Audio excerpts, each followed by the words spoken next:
Assalamualaikum warahmatullahi wabarakatuh. Bertemu lagi dengan Pak Nurya, tentunya masih dalam pembelajaran Bahasa Indonesia kelas 5. Kali ini kita akan belajar tentang teks eksplanasi.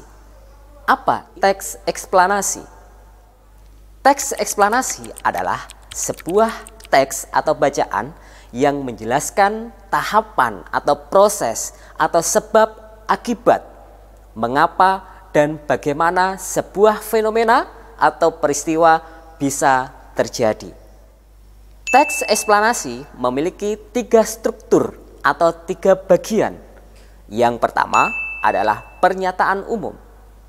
Bagian ini menjelaskan secara singkat tentang topik atau fenomena yang sedang dibahas dalam teks tersebut. Pada umumnya, bagian ini berada di paragraf yang pertama. Bagian yang kedua adalah deretan penjelas. Bagian ini berisi tentang penjelasan tentang proses atau tahapan sebuah peristiwa bisa terjadi, mulai dari awal hingga akhir. Bagian ini pada umumnya berada pada paragraf yang kedua, ketiga, keempat, dan seterusnya. Bagian yang ketiga adalah bagian interpretasi atau kesimpulan. Bagian ini berisi tentang sebuah pernyataan atau kesimpulan dari si penulis tentang topik atau tentang proses sebuah peristiwa itu bisa terjadi.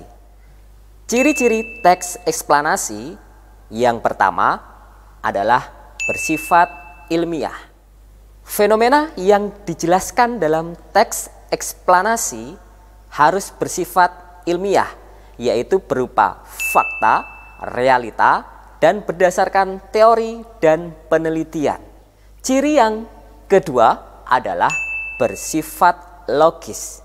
Penjelasan fenomena yang dijelaskan dalam teks eksplanasi harus bersifat logis atau bisa diterima oleh akal atau pikiran manusia.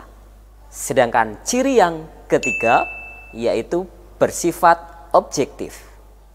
Penjelasan dalam teks eksplanasi harus disertai dengan sebuah alasan yang bersifat objektif dan harus disertai dengan sebuah teori yang mendukung atau sesuai dengan topik yang sedang dibahas. Nah, anak-anak, itulah materi singkat yang bisa Bapak jelaskan dalam video kali ini. Mudah-mudahan bisa dipengerti dan dipahami. Terus tetap semangat dan selalu menjaga protokol kesehatan. Akhirul kalam, assalamualaikum warahmatullahi wabarakatuh.